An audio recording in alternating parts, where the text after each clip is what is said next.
तो चलो दोस्तों, आज जो टॉपिक है पॉलिटिकल पार्टीज का, वो बीच में से है टॉपिक, तो तुम्हें समझ में आ जाएगा। आज जो मेन टॉपिक्स है वो हम धीरे धीरे आगे आगे डिस्कस करते हुए जाएंगे। अभी के लिए ये समझो कि हमको मेन लिस्ट में पढ़ना है कि क्या क्या रिफॉर्म्स ला सकते हैं हम पॉलिटिकल पार्टीज के अंदर, कि हम पॉलिटिकल पार्टीज को और ज़्यादा उनकी चीज़ों को स्ट्रेंथ कर सके, जिससे हमारी डेमोक्रेसी स्ट्रांग हो। तो सबसे पहला टॉपिक है चैलेंजेस टू पॉलिटिकल पार्टीज। मतलब पॉलिटिक्स पार्टीज के पास कौन कौन से सबसे बड़े चैलेंज है जो उनको अभी काउंटर करने हैं। मतलब ये कि हमको ऐसा किस तरीके से उनको काउंटर करना पड़ेगा कि जिससे पॉलिटिकल पार्टीज इंप्रूव हो सके और उनकी वर्किंग इंप्रूव हो सके। तो सबसे पहला पॉइंट है लैक ऑफ ट्रांसपेरेंसी। इस टाइम के अंदर लैक ऑफ ट्रांसपेरेंसी का मतलब होता है कि मान लो अंदर कोई फंड चल रहा है, ठीक है। अगर अंदर कोई फंड ट्रांसफर हो रहा है तो वो आगे कैसे ट्रांसफर होता है, उनको ये फंड कहाँ से आया, उनके फंड दे कौन रहा, और इस फंड का ये आगे जाकर क्या करते हैं, ये सब हमको समझना पड़ेगा।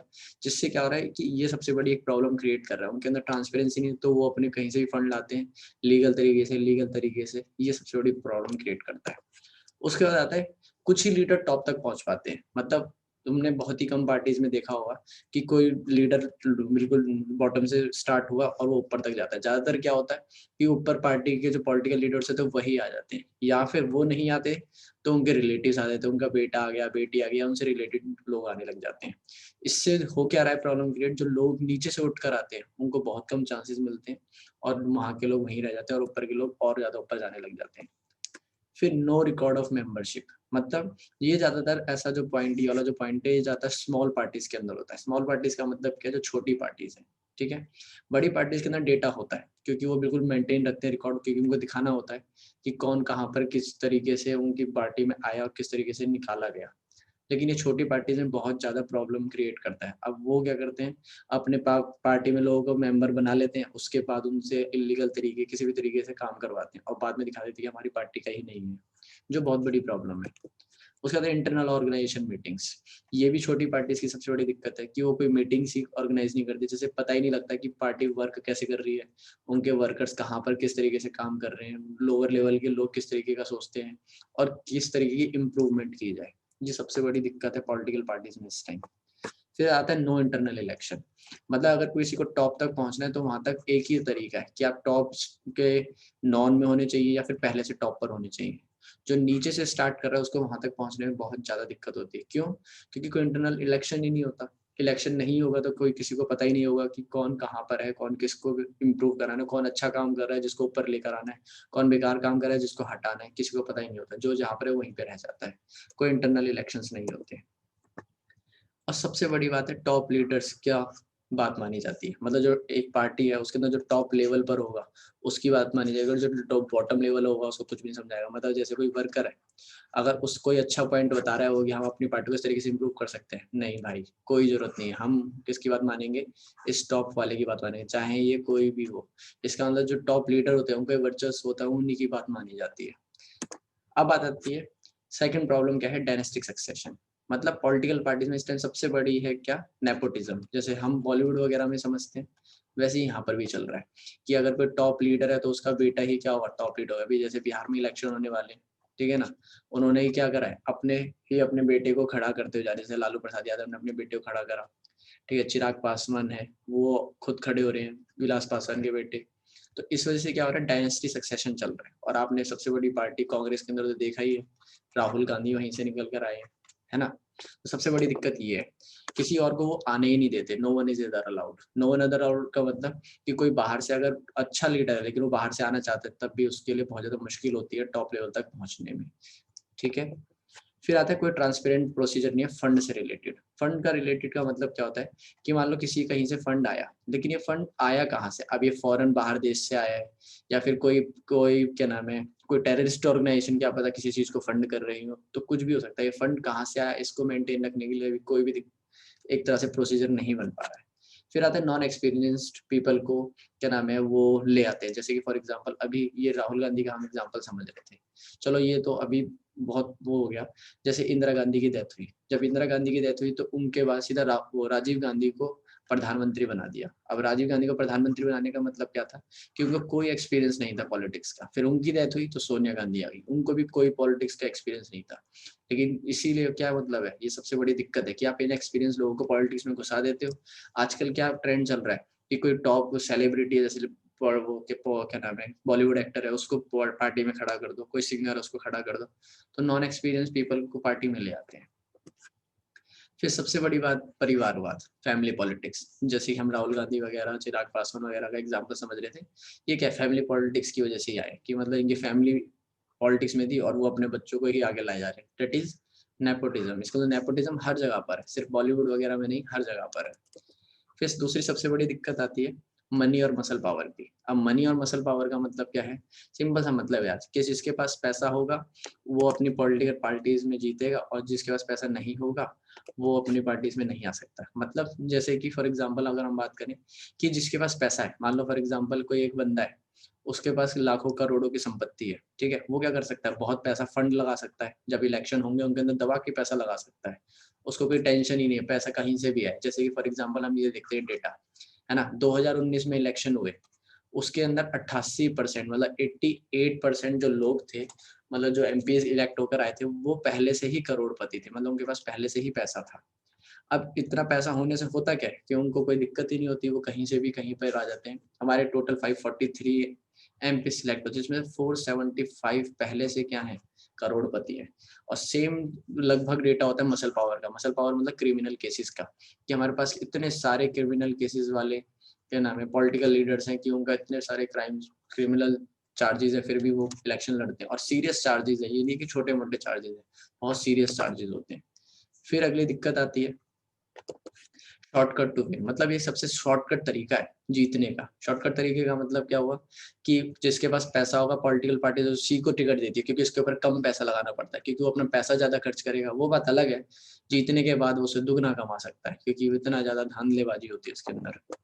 फिर आता है पार्टीज भी किसको टिकट देगी? भाई साहब जो अपने आप पैसे रेज कर सकता है, क्योंकि पार्टी पॉलिटिकल पार्टी को पैसे लगाने पड़ेंगे, लेकिन इलेक्शन कमीशन क्या बोलती है कि आप लिमिटेड पैसा लगा सकते हो, जबकि वो फॉलो नहीं होता, वो बात अलग है।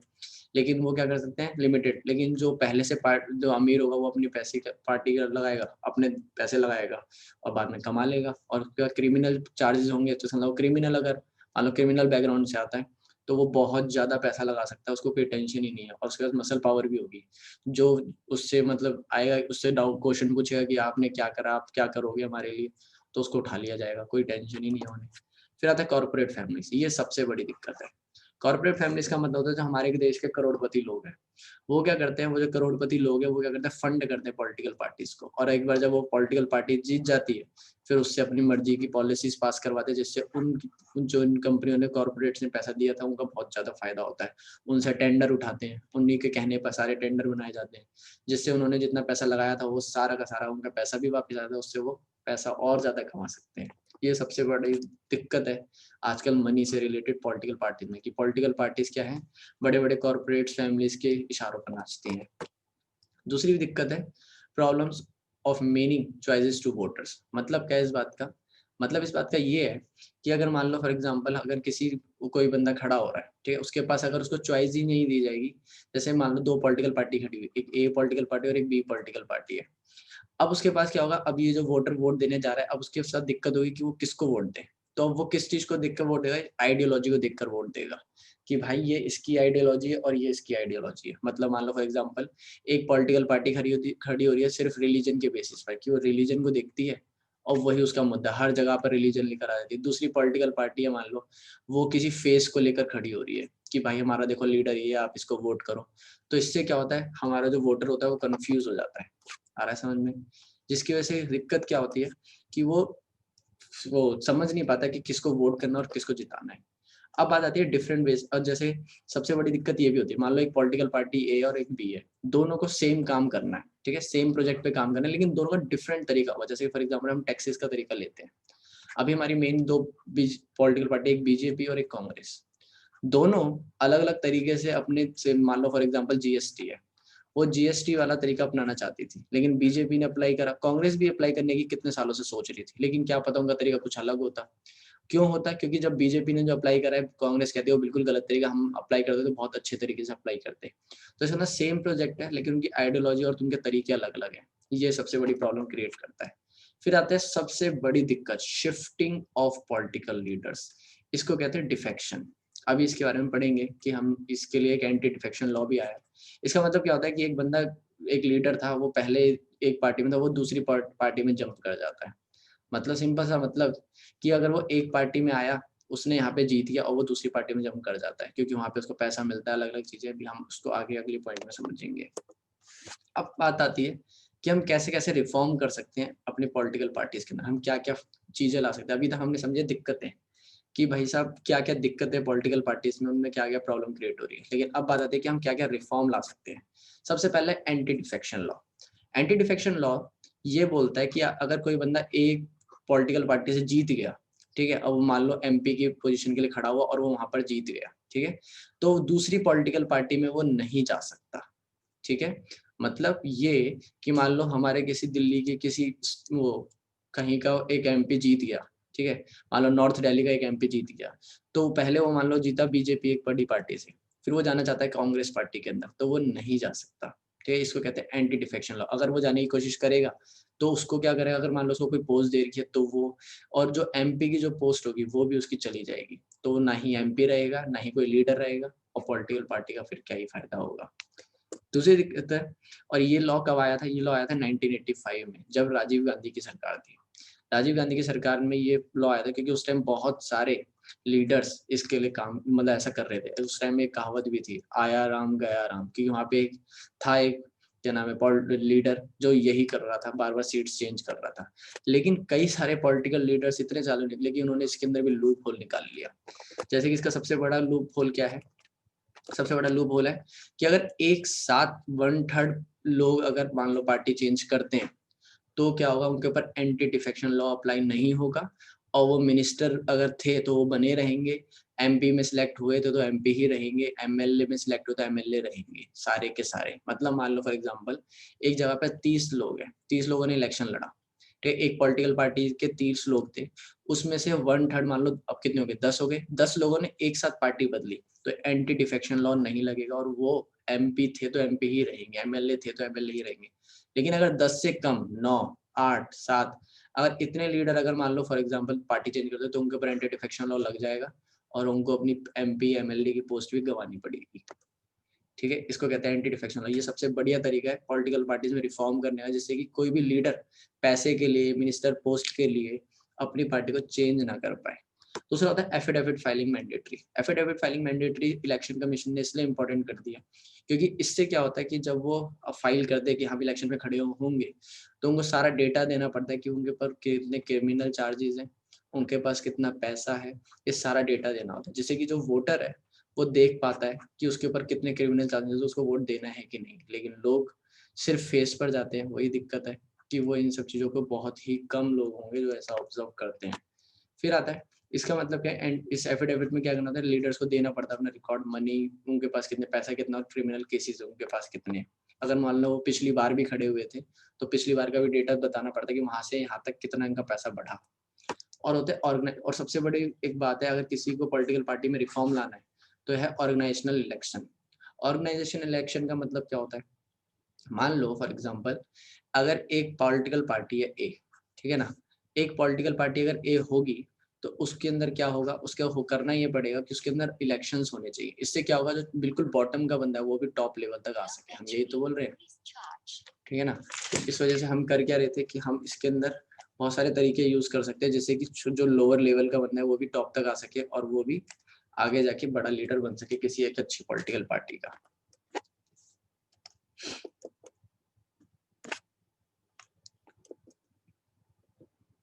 अब आता है सजेशन कि हम क्या क्या सजेशन दे सकते हैं, तो ये वही उसी का पार्ट है, और ये वहीं से निकल कर आया जो भी हम रिफॉर्म्स पढ़ रहे थे। तो इसका सबसे पहला रिफॉर्म का जो फायदा है वो हम क्या कर सकते हैं वो देखो यार। सबसे पहला कि हमको एक ऐसा लॉ बनाना पड़ेगा, law should be made to regulate internal affairs of political party, कि मतलब पॉलिटिकल पार्टी के अंदर जो फंक्शंस चल रहे हैं हमको उनको और ज्यादा इम्प्रूव करना पड़ेगा। मतलब जो पॉलिटिकल पार्टीज के अंदर जो फंक्शंस चल रहे हैं उनको रेगुलेट करना पड़ेगा, जिससे कि जो एकदम सिलेक्टेड कैंडिडेट है वही निकल कर आए और उसके ऊपर कोई क्रिमिनल चार्ज ना हो, मनी पावर ना हो, ये सब ना हो। दूसरा क्या है, मेंटेनेंस ऑफ मेंबर्स रजिस्टर, ये सबसे इंपॉर्टेंट है, और ये सबसे बड़ी प्रॉब्लम किसमें करता है, छोटी पॉलिटिकल पार्टीज में, क्योंकि वो कोई डेटा नहीं रखते कि उनके साथ कितने लोग जुड़ रहे हैं, कितने लोग जुड़े हैं और वो क्या क्या कर रहे हैं। उनके पार्टी के नाम पर वो अलग अलग तरह के काम करते हैं, और जिससे पॉलिटिकल पार्टी को भी प्रॉब्लम क्रिएट होती है और हमको भी, कॉमन पीपल को भी दिक्कत होती है।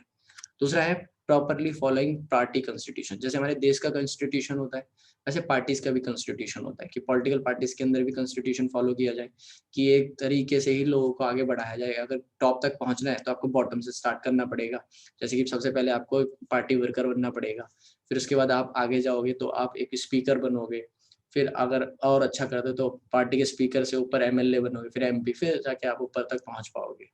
ये होते हैं पार्टी कॉन्स्टिट्यूशन, मतलब पार्टी का एक लॉ की धीरे धीरे लोग जाए। लेकिन वैसे नॉर्मली क्या होता है कि जो टॉप लेवल पे होगा उसी की बात चलती है, या फिर उसी के बच्चे वगैरह क्या होते हैं आगे आगे बढ़ते रहते हैं। अब बात आती है कि जो हाईएस्ट पोस्ट होती है किसी पॉलिटिकल पार्टी के अंदर वो क्या होती है, ओपन इलेक्शन के थ्रू होनी चाहिए। अब हाईएस्ट पोस्ट का मतलब क्या है, मान लो फॉर एग्जांपल एक पॉलिटिकल पार्टी है जिसको अपना पीएम कैंडिडेट खड़ा करना है, तो एक तरह से उस पार्टी की सबसे बड़ी पोस्ट हो गई, क्योंकि ऐसे वैसे लोग को तो करेंगे नहीं। तो यहाँ तक पहुंचने के लिए उसको क्या करना पड़ेगा, स्टेप बाय स्टेप काम करना पड़ेगा। सबसे पहले वो पार्टी में आएगा वर्कर की हैसियत से, फिर वो एक लेवल काम करेगा, फिर वो स्टेट लेवल पे काम आएगा, फिर क्या पता स्टेट का सीएम बना दिया जाए, फिर वो और ऊपर जाके स्पीकर वगैरह बनेगा, फिर जाके वो एक लॉ तक, एक हाईएस्ट पोस्ट तक पहुंचेगा। तो ये नहीं है कि किसी को भी उठाया और पीएम कैंडिडेट के लिए खड़ा कर दिया। इसीलिए प्रॉपर इलेक्शन होना चाहिए पार्टीज के अंदर भी। अब बात आती है कि 1/3 जो सीट्स हैं वो वीमेंस को प्रोवाइड कर देनी चाहिए। इससे क्या फायदा होगा, इससे सिंपल सा लॉजिक है यार, वीमेन जितनी ज्यादा होगी उतनी ज्यादा वीमेन पावर आएगी और उतना ज्यादा ट्रांसपेरेंसी बनेगी कि हाँ भाई, कि देखो जैसे कि म्युनिसिपल के जो वोट्स वगैरह होते हैं उसके अंदर वीमेंस को अलाउ कर दिया गया है, लेकिन 1/3 वाली जो लॉ है ये एमपी मतलब पार्लियामेंट्री इलेक्शंस जो होते हैं, लेजिस्लेटिव, इन सब के लिए अप्लाई नहीं कर रहे। वहाँ पे बिल पड़ा हुआ है लेकिन वो पास नहीं कर रहे हैं, क्योंकि वीमेन आएंगी तो उससे और ज्यादा क्या नाम है वैरायटी आएगी और उनकी थिंकिंग आगे बढ़ेगी।